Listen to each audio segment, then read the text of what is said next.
So good morning to all the Talmidim. I look around the Bismedish. It is somewhat emptier than it usually is. And the days are days of challenge, profound sadness, and tragedy.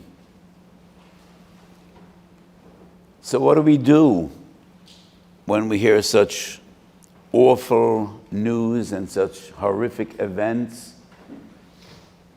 hurt our people, and when so many thousands of families are mourning? So there's a story in Sanhedrin, Daf Samaches. Kishacholo Rabbi Eliezer HaGadol nechnesu Chachmi Yisrael levakro. Rabbi Eliezer ben Horkanus was the greatest Tana of his time, and he was gravely ill. And some of the Chachamim came to visit Biker Cholim, and he asks, Ad achshav lo malei bosam, where were you till now? Because Rabbi Eliezer shemuti, and they weren't mekabel Torah enough from him. And they said, Lo yehoyu lanu pnai. And he says, Tameyani im tamusu mises atzmachem. I wonder whether you'll die a natural death. And they're shocked. And Rabbi Akiva asks, Sheli Ma'u, what's my destiny? And Rabbi Eliezer says, Shalcha kosher mishalehem. Your demise will be more painful than all the others. And actually that is what happened. Sarku b'soroi b'masreike shel barzel. So the story in Masechet Sanhedrin Daf Samaches ends right there. And we wonder what happened after that. So the end of the story is in Zohar, Reya Mehemne Parshas Vayera. They're all shocked and taken aback by what Rabbi Eliezer just said. And then Rabbi Akiva speaks up and says three words, Rabbi, Oilefran Oiraisa. Teach us Torah. Let's start right here and now. We're late, but we don't know how much time we still have, but teach us. And one could interpret this story in different ways. Maybe Rabbi Akiva hopes in the schus of Torah, Hamtokas Adinim, maybe things will get better. Or maybe just, okay, we heard tragic times are coming. But let's learn Torah. What else do we have to do? So learning Torah is our strength. I've been asked from so many kehillas and shuls and individuals, should we make a kiddush v'chosen Torah this Shabbos? Person asked me, I have my son's bar mitzvah, should I postpone it? And I say, no. Jewish life must go on. Have a kiddush of chosen Torah. Don't get drunk, kaminaga Yeshivas. And I say this sadly. If you have a bar mitzvah, don't have music, but rejoice and be sameach b'simchas ha-mitzvah. That's what keeps us going. I heard that one of the shuls in one of the towns that was devastated down in the south, and 1,000 Jews were murdered in cold blood. So they didn't have any akufas, Simchas Torah in the morning. Yesterday they all got together and made akufas. And I think that's beautiful. There is no minig to make a kufas in the middle of a weekday, a week after Shavuos. But they felt they're missing something. They're missing something very dear to their hearts. They didn't do a kufas in Simchas Torah. So they did a kufas yesterday. Jewish life must go on because that's our strength, and that's our koyach, and that's our hope, and that is what keeps us going. So Baruch Hashem, we come together in yeshiva to learn Torah. Rebbe, oilefran oiraisa, like Rabbi Akiva says to Rabbi Eliezer ben Horkanus. The sugya today is waging war on Shabbos in Yonah D'Yoma. So Shabbos is upcoming. We are getting together Erev Shabbos in the morning, and I'm quite confident that the war in Gaza will keep on Shabbos. Is that right? Or is it wrong? So at the end of Parshas Shoftim, we learn how Jews wage war. Ki sotzor al ir yomim rabim lehilochem alei oletavsa lo tashchis etz eitza den doich olav garzen ki memeno toichel v'oisei lo tichleis ki o odam eitza soda lavoi mipunechu b'motzar. When Jews wage war, they don't destroy things that do not need to be destroyed. Not only human beings, not even trees. And you don't destroy the trees if you could spare them. On the other hand, ad ridito,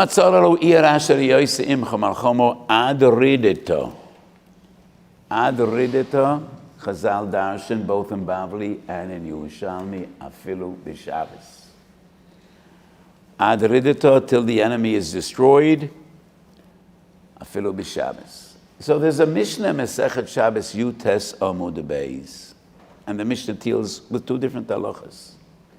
Ein mafligin bisfina gimel yomim lifnei haShabbos. If you need to travel the seas, you cannot embark on a journey. You cannot have your boat or your ship leave dock. Gimel yomim lifnei haShabbos. Ein tzorim alo ir gimel yomim lifnei Shabbos. And if you need to lay a siege on an enemy city, you can do it 3 days before Shabbos. You need to do it Sunday, Monday, Tuesday, Wednesday, but not Thursday, Friday, or Shabbos. Are these two halachas one and the same? Are they associated, or two different halachas? One has nothing to do with the other, and the only common denominator is Gimel Yomim Lifnei HaShabbos. That's a machlokes rishonim. There are two fundamental pshotim why ein mafligin bisvino Gimel Yomim Lifnei HaShabbos. The Rif and the Rambam, Perek Lamed Hilchos Shabbos Halacha Yud Gimel maintain it's all about Oinig Shabbos. Because when you're on a ship on the sea, some people become seasick and they become nauseated and they feel awful. And usually after a few days, you just get used to it and you're going to feel better. So the Rif and the Rambam says, you cannot embark on that sea journey, Gimel Yomim Lifnei Shabbos, because it's very likely you're going to be mevatel Oinig Shabbos. You're going to be vomiting all Shabbos, and that is a violation of Oinig Shabbos. And that's why you need to start your journey earlier. That's the pshat of the Rif and the Rambam. And the Rambam, Perek Lamed Hilchos Shabbos, writes that's the same reasoning of Ein Tzorin Alo Ir. So when you lay a siege on a city, sometimes it takes weeks, sometimes months, sometimes even years. Like the siege on Yerushalayim, when the Romans laid a siege on Yerushalayim, Yira Kodesh. And usually it's very intensive duty, and you're on the barricades, and it would be a violation of Oinig Shabbos. That's the pshat of the Rambam and the Rif. And according to their interpretation, these two halachas are the same. And what they have in common is a violation of Oinig Shabbos. The Balamoyer, Rabbeinu Zrachi Alevi in Shabbos Daf Yutes, has a totally different approach, and he says, it is very common, being on a ship in the middle of the sea, that you need to be Mechalal Shabbos, just to maintain the ship and to continue on your journey. And it would be defined as pikuach nefesh, but you cannot lechatchila get into a pikuach nefesh situation, Gimel Yomim Lifnei Shabbos, nir'ah kemasna lachalal es Shabbos, which means it's about semantics. Pikuach nefesh doich Shabbos. But if you embark on this journey, Gimel Yomim Lifnei Shabbos, it is as if you planned Chilul Shabbos. And you should not lechatchila plan Chilul Shabbos. And the Balamur says the same, Ein Tzorin Alo Ir. When you lay siege to a city, that is the beginning of war. And to have a successful siege, you will need to be Machal Shabbos. So Chilul Shabbos is justified when Jews need to wage war, but Gimel Yomim Lifnei Shabbos nere kemasne lachal alas Shabbos. And we have a mitzvah to try to minimize Chilul Shabbos and not plan lachatchila Chilul Shabbos. The Meiri divides these two halachas, and regarding Ein Mafligin Bisfino, he brings the Rambam in the Rif. Ein Tzoran Alayir, he has no other interpretation, just minimize Chilul Shabbos, and it shouldn't seem as if lechatchila you could have avoided this Chilul Shabbos, but you didn't care to prevent it. And that is why Ein Tzorin. So the Gemara darshans, and that is Beis Shammai, both in Shabbos Daf Yutes and in Yerushalmi, Mesechet Shabbos Yud Gimel Omid Aleph. Ad Rideto Afilo B'Shabbos. Is that a din of Pikuach Nefesh? Why do we need a posik? Ad Rideto Afilo B'Shabbos. Svas Emes, on the spot there in Shabbos Daf Yutes, his interpretation is, when you wage war, Shabbos is hutro, and you're allowed to be Machal Shabbos even though it is not required to the success of the campaign. Adridita is Exeres HaKosav, war overrides Shabbos. Even if regarding the campaign, your commanders say, oh, we could wait till after Shabbos, it won't really make a difference. We could wait in a certain attack or a certain military endeavor till after Shabbos. It is not really needed, but to be successful and victorious in war, that overrides Shabbos, and it is not a din of Pikuach Nefesh, and that's why we need a posik, ad ridito. If it would be Pikuach Nefesh situation, then why do we need a posik? Maybe the posik is just a remes ba'alma or an asmachta. But the din is a din of Pikuach Nefesh. When you wage war, we want to be successful, we want to vanquish the enemy and destroy him in a minimal loss of life to our own, to our people.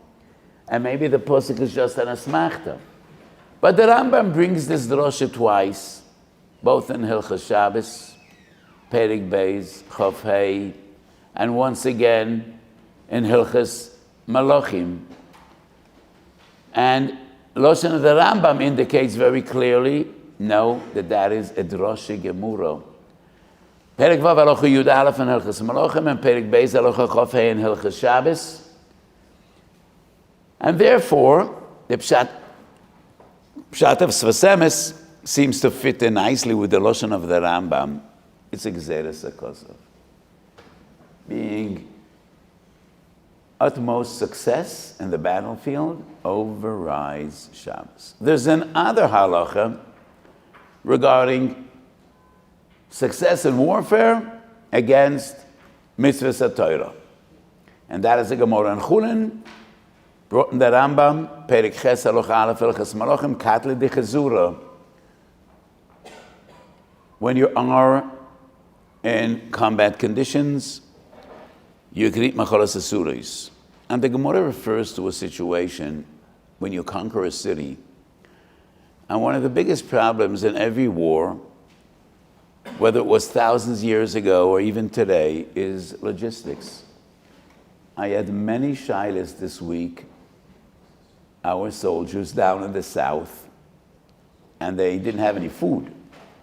And wonderful people living in the cities, in the towns, in the settlements are bringing tons of food, but we don't know what hechsher it is. Could we eat that food? So my psak was, if you're hungry, you don't have what to eat, and you're down there and there are terrorists everywhere, and you need to be at your best and you need to be keen and sharp, then you could eat that food, assuming people are decent and a person that eats non-kosher won't bring non-kosher food to frum soldiers. So obviously, soldiers with tzitzis, I want a yarmulke. 99% of the food in Israel has some hechsher, fundamental hechsher. We can't say it's treif, even though we don't rely on the hechsher. So this is the info age. 15 minutes after I gave this psak, I was notified that it's all everywhere on the internet that Rabbi Weiss said that a soldier could eat any food, which made me very angry. It's not what I said. I said, if you don't have what to eat and you are in combat conditions, you need to be at your best.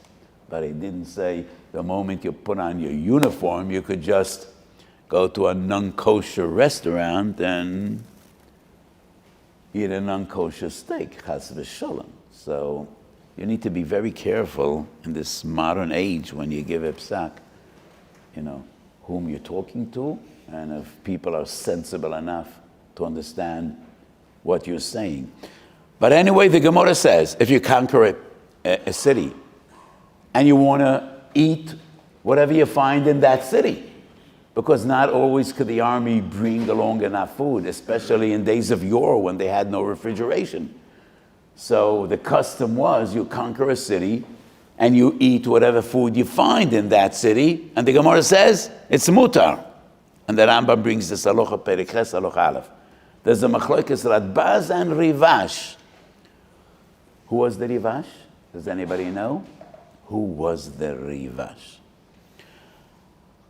Rabbi Yisrael Baal Shem? Yeah? See the Rivash? Some Chassidish forum quote, Rivash, meaning the Baal Shem Tov. But usually, when most forum quote the Rivash, that's not Rabbi Yisrael Baal Shem, but Rabbi Yitzchok Bar Sheshet, who was one of the greatest Gedolim in Spain and then in Northern Africa, in the times of the Inquisition, going back more than 600 years. And that Radbaz was a contemporary of the Rivash, somewhat younger. The Radbaz says Pshat in the Rambam. So why is the Torah makel? You could eat treif food when you conquer a city. The Radbaz says, even though you might find kosher food, but the Torah wants to minimize sakana. And if you're going to need to leave your base looking for kosher food, you might be ambushed, you might be hurt, and therefore the Torah goes to the extreme. Don't put your life in jeopardy, even remotely. So you could just go into the houses which you conquered, into the warehouses, and take whatever food available and eat. So the Radbaz's understanding is, it is associated with a chashash sakon and pikuach nefesh. It's not a blanket heter. It's not totally hutro. It is based on the assumption, which is a correct assumption. It was written 500 years ago, and it's relevant even today. In combat conditions, sakona could lurk everywhere, behind every wall, behind every tree, behind every rock. And that's why the Torah is matir kadle de chazira, because you don't need to make the effort and leave the premises looking for kosher food. The Rivash in Siman Kuf Aleph goes to a greater extreme. And he says, even though there is no sakona whatsoever, hutro. And it's reasonable to say that the question lagabe chilul Shabbos depends on the two different opinions lagabe macholes asuros. According to the Rivash, that b'shas malchoma the Torah is matir macholes asuros and it's hutro, even though there is no sakona involved, we would say pshat in ad rideto like the Sfas Emes. Malchama is doiche Shabbos. According to the Radbaz, that the reasoning, the rationale that the Torah is matir macholes asuros is not a blanket heter. It is just because you might put your soldiers in harm's way and you might put their life in jeopardy going out and looking for kosher food, we would say the same regarding adridito. You can't give the enemy the privilege knowing that Shabbos he won't be attacked, because then he could plan, he could reorganize, and that will be a sakana to your own. So the two different interpretations in adridito for the Shabbos would depend on the machlokes Rivash and Radbaz in defining the other halacha, that b'shas war, the Toras matir macholas asulis. So I think, just like Chazal say, kol haoisik b'Toras chatas kilu hikrav chatos, v'kol haoisik b'Toras oila kilu hikrav oila. When we learn the halachas of Melchoma, it should be l'schus. L'schus, all those precious, young, beloved soldiers that putting their life in jeopardy, and HaKadosh Baruch Hu should bring them all safely home. What I would like to talk to you about is, what is our obligation in times of war? So I was approached by some people from the army. Could we have the yeshiva boys come out and dig kvarim? The question in itself brought me to tears. Such a tragic question. They don't really have enough people to dig kvarim. Because never since the Holocaust were more than 1,000 Jews murdered in one day just because they're Jews. Anoshim, noshim v'taf. Entire families destroyed. Family, father, mother, and 3 children were all found shot dead, and all together, hugging each other. So this is a real crisis, just identifying the bodies. And so many levayas. And since Simchas Torah, hundreds of soldiers were killed in combat. So I said I don't think it's a good idea to have boys leaving yeshivas and digging kvarim. It's a huge mitzvah, but you will need to find others to do that job. We need the yeshiva boys learning Torah, and that is the greatest service they could do. And that is what they need to participate in making this war successful.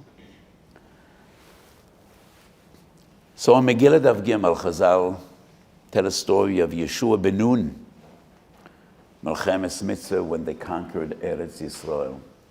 And Yeshua ben Nun goes out by night. Why did he go out? I don't know. Maybe he looked for a quiet place for Tikkun Chatzos. Maybe, in modern slang, he went out to just air out his head and just calm down. And suddenly he sees a Sar Tzava, he sees a general, a commander, and he is baffled. He doesn't know him personally, and he probably knew all his senior military brass. He doesn't recognize his uniform, so he asks him, Halanu at im litzorenu. Are you friend or foe? Do you belong to our camp or to the enemy camp? And that commander responds, Loi ki sar tzvo Hashem anochi. I'm not a mortal. I'm not human. I'm an angel. And I was sent min hashamayim to deliver a message to you. And Yeshua asks, so what is the message? And the angel says, Emesh bitaltem tomet shel beinu arbaim, v'hayoim bitaltem min haTorah. Yesterday you didn't bring the korban, and today you were mevatel Torah. And Yeshua asks, so what is it? Which of the two averos is my problem? And the Malach says, Bittul Torah. How does Yeshua respond? The Pasuk says, Vayolen betoicha eimek, melamed shelan be'umko shel halacha. And I wonder why umko shel halacha. Umko shel halacha means he didn't organize a chevres tehillim. They should say 1,000 times tehillim, but rather a koilel erev, and I guess they learned Choshe Mishpat. Ba'umko shel halacha, why is that? I probably wasn't there in this fateful encounter when Yeshua met the Malach. If I would be there, or if I would be Yeshua ben Nun, I would say, Reb Malach, you might be a great Malach, but obviously you don't remember Shas, because in Soita Daf Mem Daled, the Gemara clearly says, B'Shas Malchemes Mitzvah, Oisig B'Mitzvah Potam En HaMitzvah. So what are you talking about Talmud Torah? This is a bitter war. People are dying. We're waging war. What did the Malach answer? I think the Malach told Yeshua ben Nun, Yeshua, you don't get it. You don't get it at all. You don't understand what your eyes are seeing. If I would be sent min hashamayim litboa el boino shel Torah, if bittul Torah would be the issue, Kadosh Baruch Hu would dress me up in a Hamburg and in a frock, like Rosh Yeshivas are dressed. If I would be sent min hashamayim because bittul Torah, maybe I would wear a shtreimel and a kapota, like the Rebbeim are dressed. Look at me. You thought I'm a commander. I was sent min hashamayim in full military gear. Bosi litboa el boino shel melchama. It's about war. It's not about Torah. Jews can't win wars with bittul Torah. Jews don't win wars b'derech hateva, because Jews don't live b'derech hateva, and nothing about us is b'derech hateva. So let me make this clear. Ein soimchem al hanes. We need the best soldiers, the best training, the best equipment, and the most powerful motivation. And I believe we have all that, but that is not enough. Hashem ish melchama. And the Gemara teaches us, Oimdois hoyo ragleinu b'melchama b'schus sha'Yerushalayim she'oiskim b'Torah. And Jews win wars only with a joint effort. Talmud Torah and waging war, b'derech hateva. So the Malach tells Yeshua, open your eyes. Why did HaKadosh Baruch Hu send me to you in a military uniform? You must understand, it's not about vishinantom levonecho, it's not about v'limadetem oisa mishmartem lasoisem, it's about melchama. If you want to win this war, you need more Torah.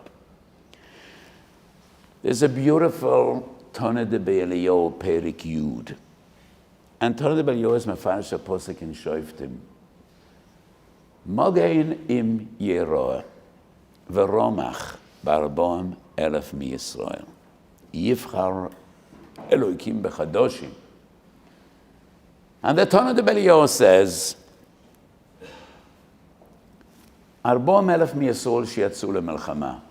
אם יש ביניהם זוג אחד של תלמידי חכמים, בשבילם אני מציל את ישראל.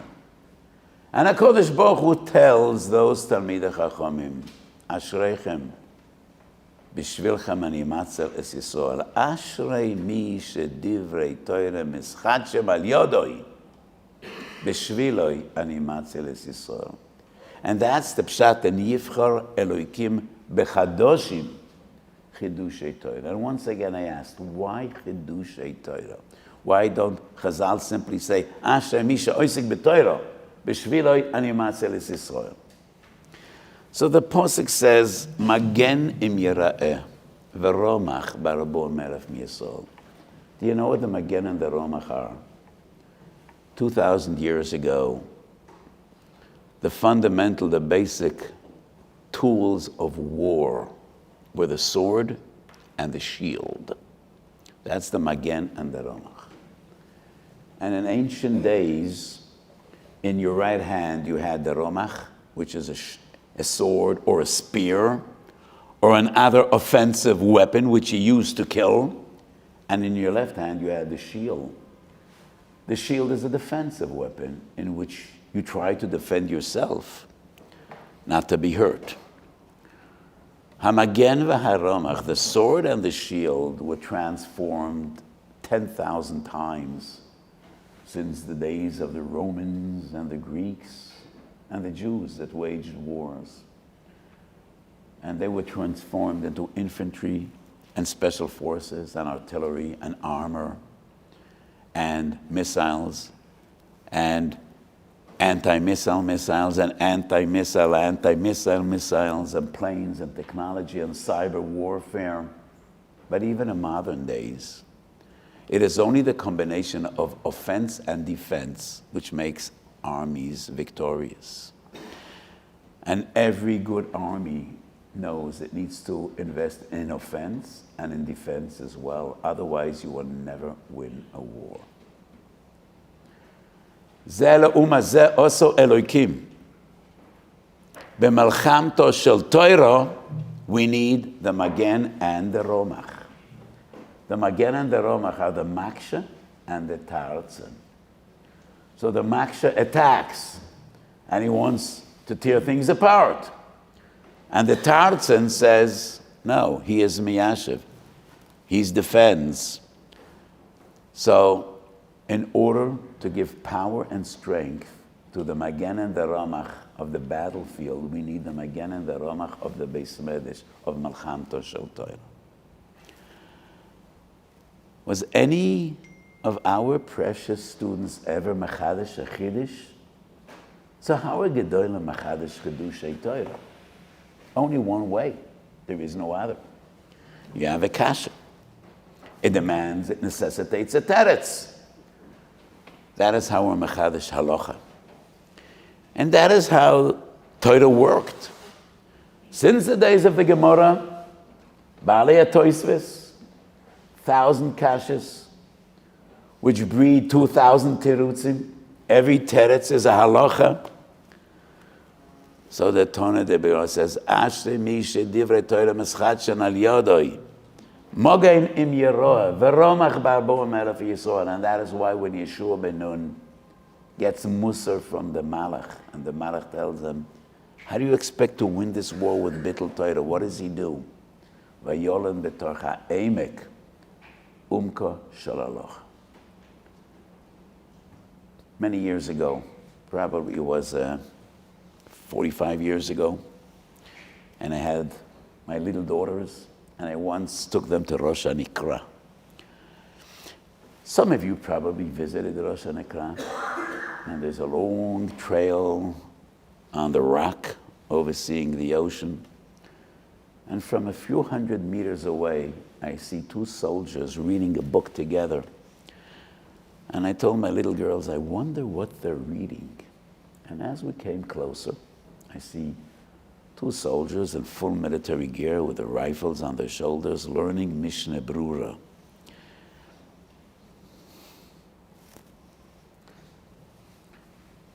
And I started to cry, not out of sadness, but I was moved. And now that I tell the story, I'm moved again. And I told my little girls, this is the fulfillment of a dream of thousands of years. So we dreamed about coming back to Eretz Yisrael. Not necessarily to visit Rosh Hanikra, that wasn't our dream. But we dreamed about coming back to Eretz Yisrael to learn Torah and to build and to daven and to serve HaKadosh Baruch Hu in Eretz Yisrael, Eretz Aviseinu, Eretz HaKodesh, and B'Makayim Mitzvah Tlumis B'Oretz. Part of that dream was not being dependent on Goyim to defend us, because they always failed us, but to be back in Eretz Yisrael and care for ourselves and have Jews caring for us. And what came to my mind is, Arbon elef miYisrael shiatzu lemelchama im yesh b'neihem zug echad shel talmidei chachamim. And maybe these two young soldiers learning Mishnah Brura together, that is the zug echad shel talmidei chachamim. V'omer lehem HaKadosh Baruch Hu b'shvilchem ani matziles Yisrael. So, when other kids your age are dying in the battlefields, and to our dismay and terrible sadness, some of them are dying, You need to feel responsibility. I don't want you to go out and dig graves. I want you to sit in the Beis Medrash. And I want you to take up arms. Hamagen v'haromach. Magen v'haromach of the yeshiva. The Magen and the Romach of the Beis Medrash. The Magen and the Romach, the sword and the shield in Malchamto Shel Torah. When you learn Torah here, you might be saving lives there. When you learn Torah here, you're giving koyach to your brethren, to other kids your age that are putting their lives in jeopardy to fight a brutal, barbaric enemy. So I think everybody needs to feel this responsibility. So Baruch Hashem, we're learning Torah, and we firmly believe in Divrei Chazal, Oimdois hoyo ragleinu b'merchome b'schus shari Yerushalayim she'oskim b'Torah. But the kids out there in the trenches and storming enemy lines, they're not given 2 hours every afternoon to take a nap. They don't have that privilege. Neither should you. Neither should you. You need to feel responsibility. You have 5 extra moments, another perek of Tehillim, another perek of Tehillim, another blood Gemara. You need to feel the same responsibility because kulanu b'nei ish echad nachnu, we are one. And that is the beauty of the Jewish people. We fight around amongst ourselves more than any other people. We just seem to never to be able to get along with each other. But when tragedy strikes and Jews are in danger, we always come together. And it's unbelievable. And it says so much about what a Yid is, what a Jew is. And what we're witnessing is an amazing display of Achdus. It's even hard to imagine.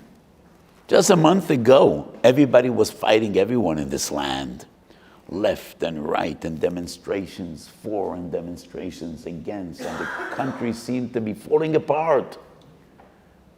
And now, everybody is fighting together. And it's amazing how the entire population comes together, how the entire Jewish world comes together. Wherever there's a Jewish community, from Copenhagen to Johannesburg, from Tbilisi to Winnipeg, to wherever Jews are in the entire world, it's like one heart. We know there's a financial crisis in New York. So when I was in America some time ago, there was difficulty raising funds. Probably Yeshivas Toras Chaim feels the same. And now, hundreds of millions of dollars are pouring into the effort. Some of that money is going nowhere, to my dismay. But just seeing the Jewish world come together is such an inspiration, an unbelievable inspiration. And it's all Jews have the same heart, and we're all one. And this gives us a lot of Chizuk. It's a huge inspiration. But I think yeshiva boys need to feel this responsibility. Yesterday in Ramat, yesterday night, there was a levaya. 2 brothers were buried. Frum kids. Father is a Rav in a Shiur. The Slotky brothers. Both were killed in combat down south. So this is heartbreaking. It's just too miserable to bear. It's a Getzeras Shemayim, and we believe. Kadosh Baruch Hu knows what he's doing. It's the way it needs to be. And the Kadosh Baruch Hu always loves us. But a Jew always needs to ask himself, not why, but what. We don't know why. Allah said, Lavai, we will be wiser. looking back at all the tragedy we suffered, we will understand. We will understand Chazdei Shamayim. But right here and now, the question isn't why, but what? What does HaKadosh Baruch Hu expect of us in these circumstances, right here and now? And what HaKadosh Baruch Hu expects from you is, with all your kaiches, whatever you have, to learn Torah. And bear in mind, in the schus of Talmud Torah, HaKadosh Baruch Hu should send a refuah shalema l'kol choilei Amei Yisrael, and especially to the thousands that were injured. HaKadosh Baruch Hu should be menachem all those thousands of fathers, mothers, brothers, sisters, children that have lost their family members, and HaKadosh Baruch Hu should give success to the troops that are fighting this Malchemes Mitzvah. V'yiten oivenu nigofim b'fneihem. So on the schus of Talmud Torah, we should all be zoicha. V'notati sholem ba'oretz v'simchas olam liyoshveha. HaKadosh Baruch Hu should send Mashiach Tzedkeinu b'mheru v'yomenu. Amen.